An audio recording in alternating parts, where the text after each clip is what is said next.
Good afternoon. Thank you, Mark, and thank you, Ellen, and everybody. I guess we're not supposed to use names. A collective effort that brought me here. I'm thrilled to be in the States talking about public banking.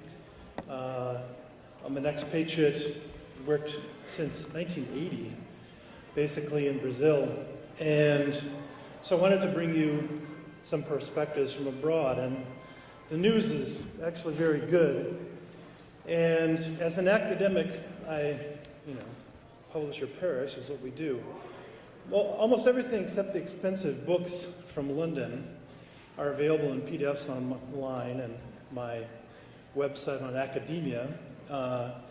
And with my name, it's easy to find on Google.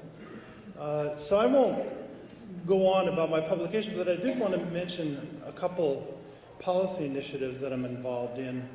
The first is a global alliance of savings banks and cooperative banks towards accelerating social inclusion, which we call alternative banking and social inclusion. We've received support from several foundations to get the savings bank industrial associations and cooperative bank industrial associations to take a stronger role in public policy and counter the private bank hold on public policy in many countries, and to work on reaching the Millennium Goals. Those countries that are best on the way have used their domestic postal banks and savings banks to reach out and accelerate social and financial inclusion, which has been ignored by the microfinance industry, as it calls itself, because of this terrible private bank and capital market bias.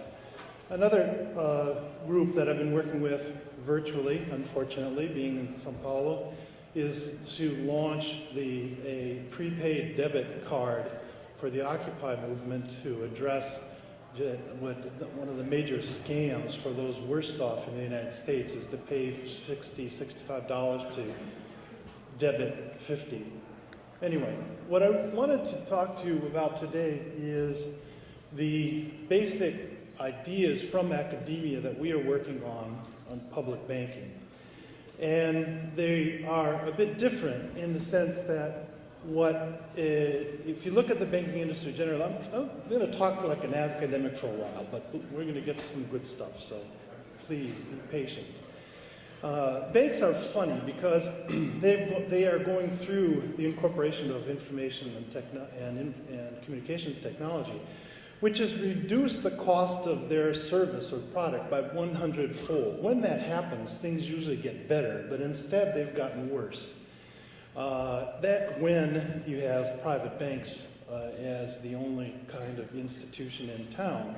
And so we have found that, in fact, and now with many other scholars are working on this, that when in countries where you have private and public banks, during this incorporation of information and communication technology, and since liberalization of the industry, public banks have outperformed private banks, which is a paradox or an anomaly for neoliberal policy and neoclassical economics and banking theory. And so what we've done is gone back to the basics to think about banking and open doors for social and the new economy. And what I'd like to focus on today are the competitive advantages of public banks over private banks, and second, the policy capacities of these institutions.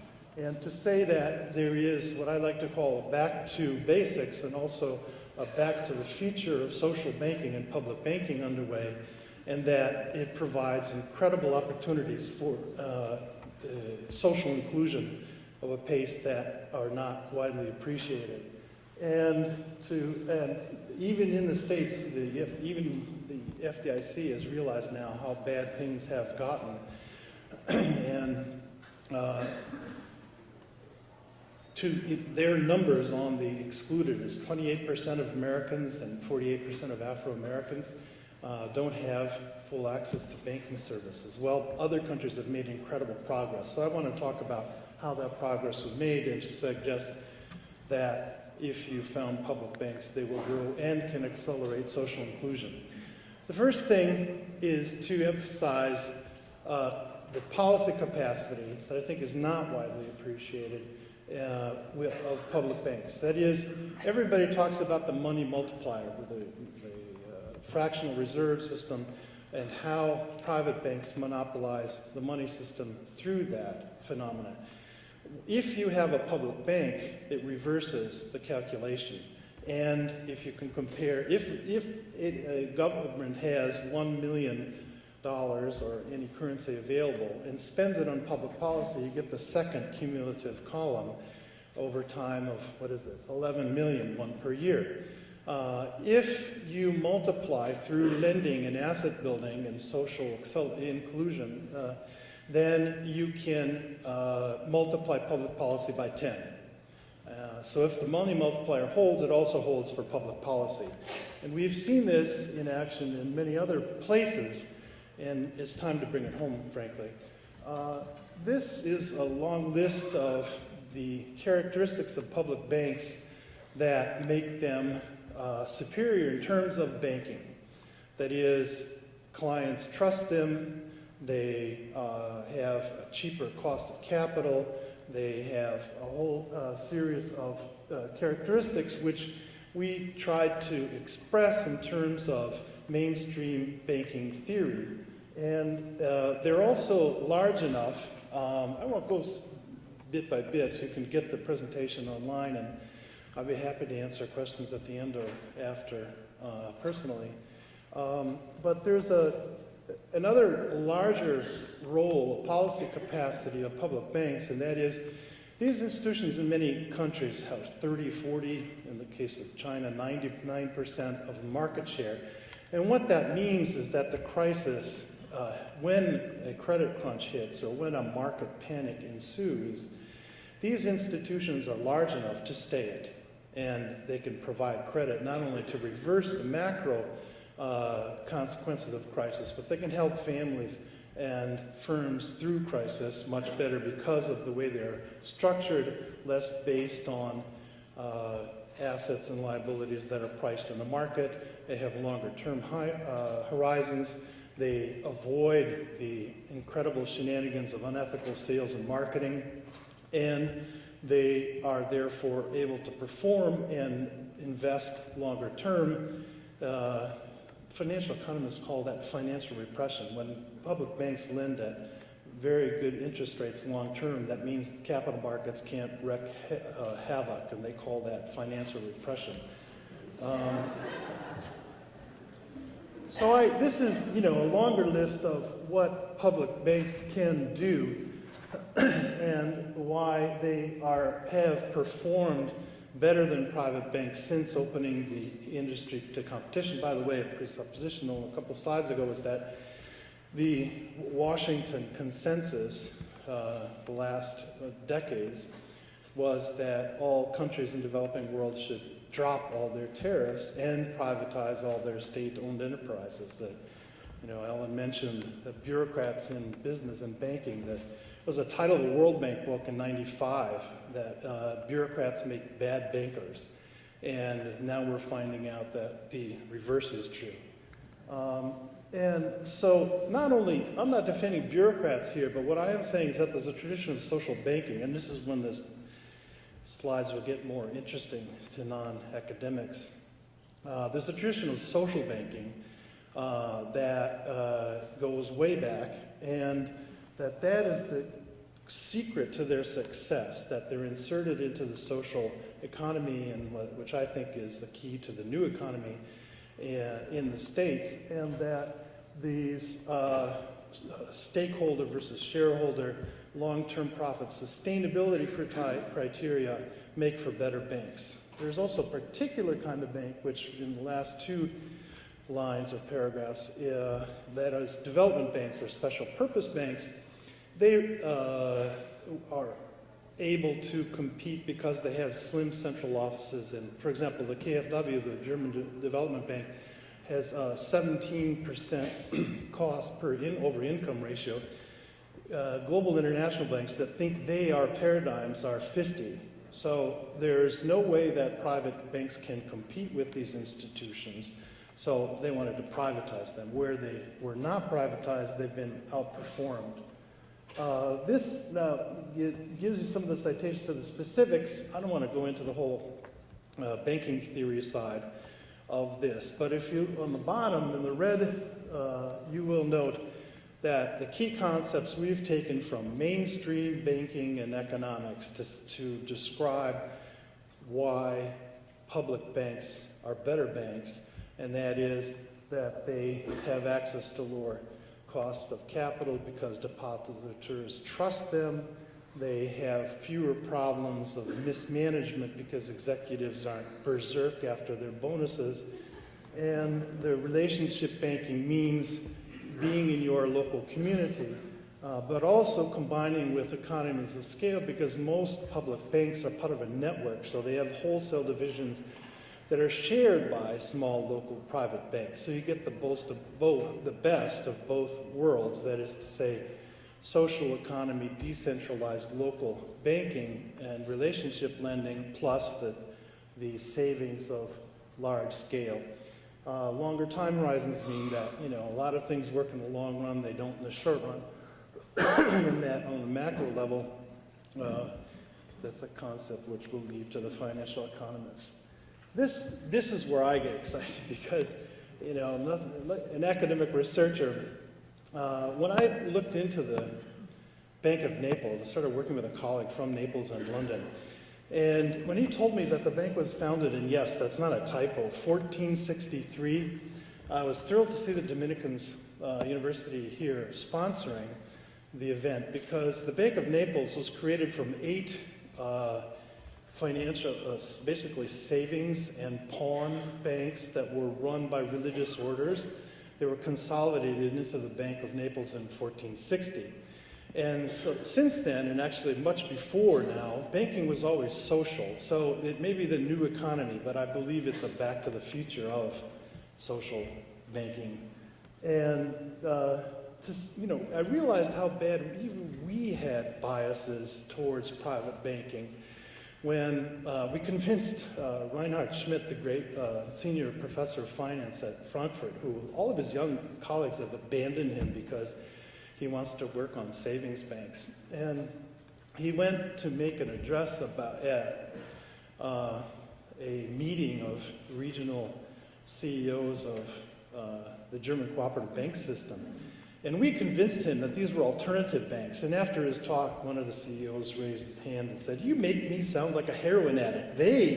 Those run-em-up kids, are the alternative gone wrong." So I think I'm not sure if we should drop the name or not. Anyway, but as an academic, when you see a room, 300 rooms like this, full of, the left column are bancali, they were called. They used to take a rope and then put discs of paper to register bank transactions so you could go back through them.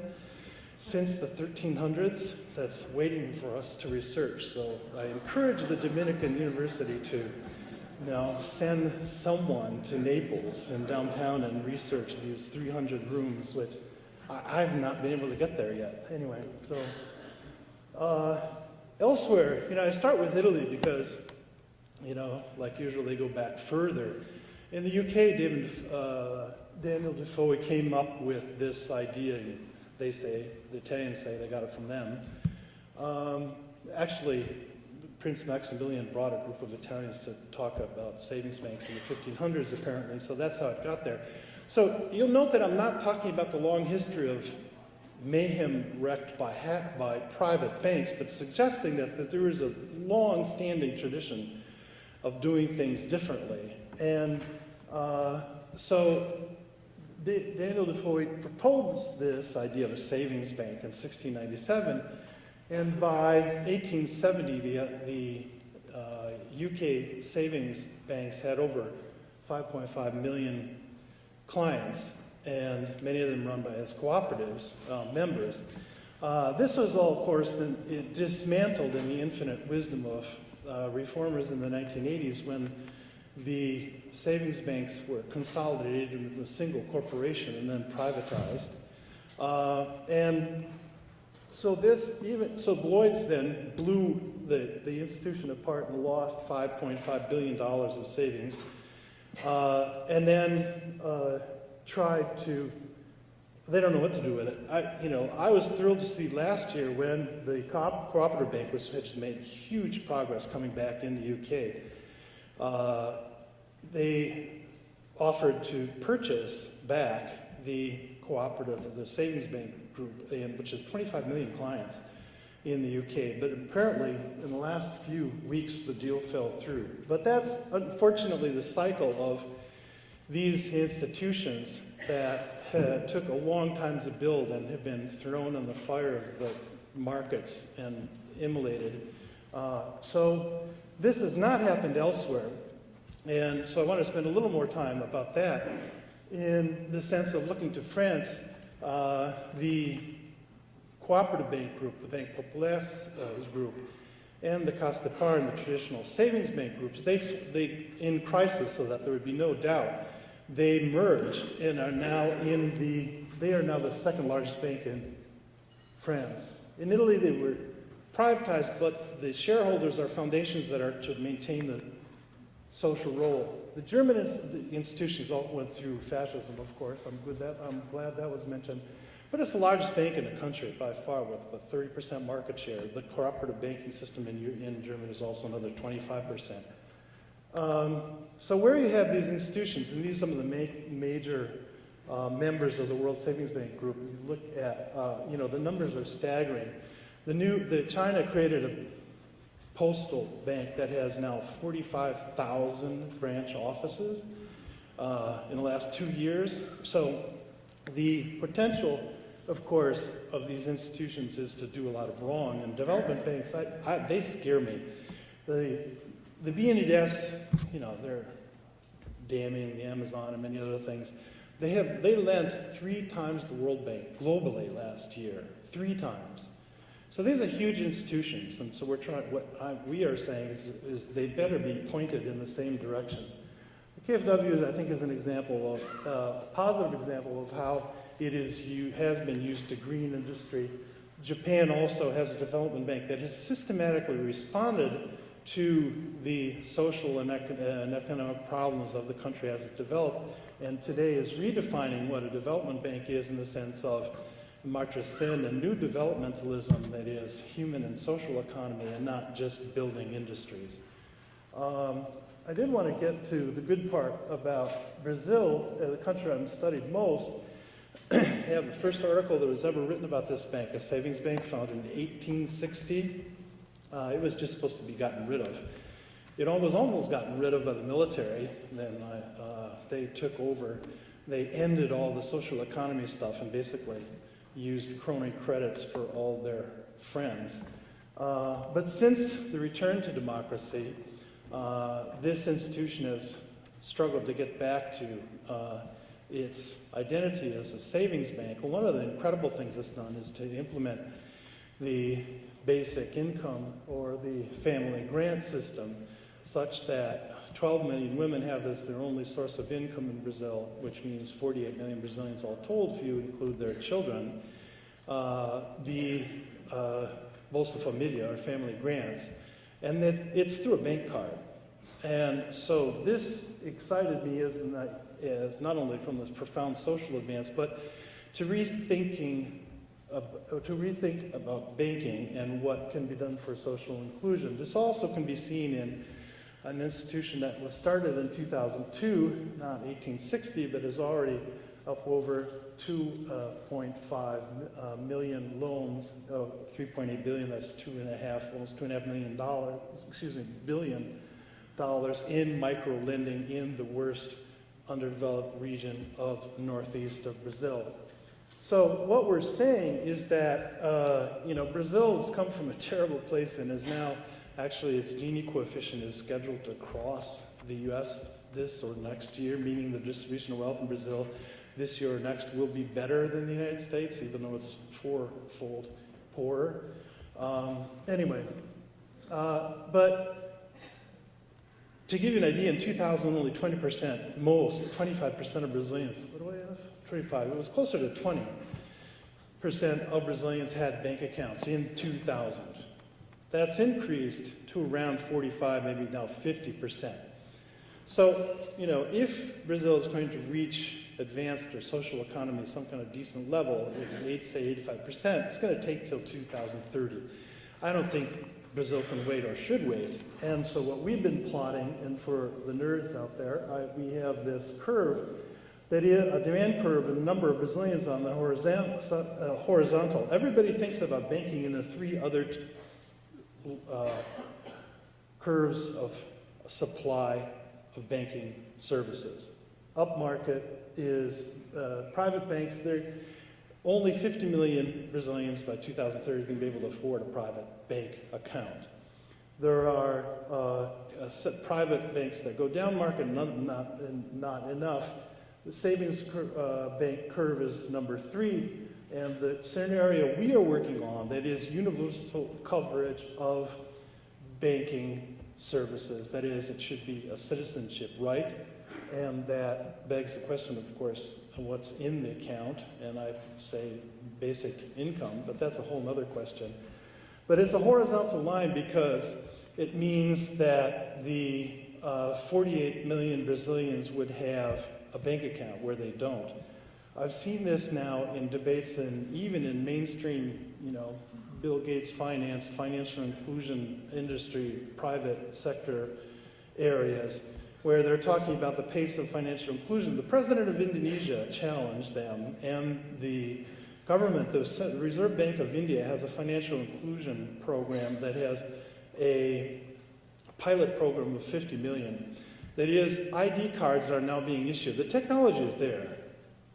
And the technology for an ID card, I'm not talking about the Orwellian nightmare that we have associated with them, is the same as a bank card. So the president of Indonesia now wants to bank all of his people, and the Reserve Bank of India, the 1.3 billion Indians. And I think that applies to Brazil, that banking should be a universal coverage, a universal right, and these we are trying to link the traditions of social economy in Europe and history to these large institutions that have huge market shares, 30, 40, 50, 70% of many large developing countries. So the numbers are billions of people, that the numbers are millions that have been included. Grameen Bank, when Yunus got the Nobel Prize, had 800,000 clients. The Savings Bank in Brazil now, as I said, has covered 48 million Brazilians, or 12 million women with no other sources of income. So our program is to accelerate social inclusion, and I wanted to give you a flavor today for thinking about the kind of progress that has been made from abroad, the long traditions of social banking, and the opportunities for getting this right and making an incredible impact. Thank you.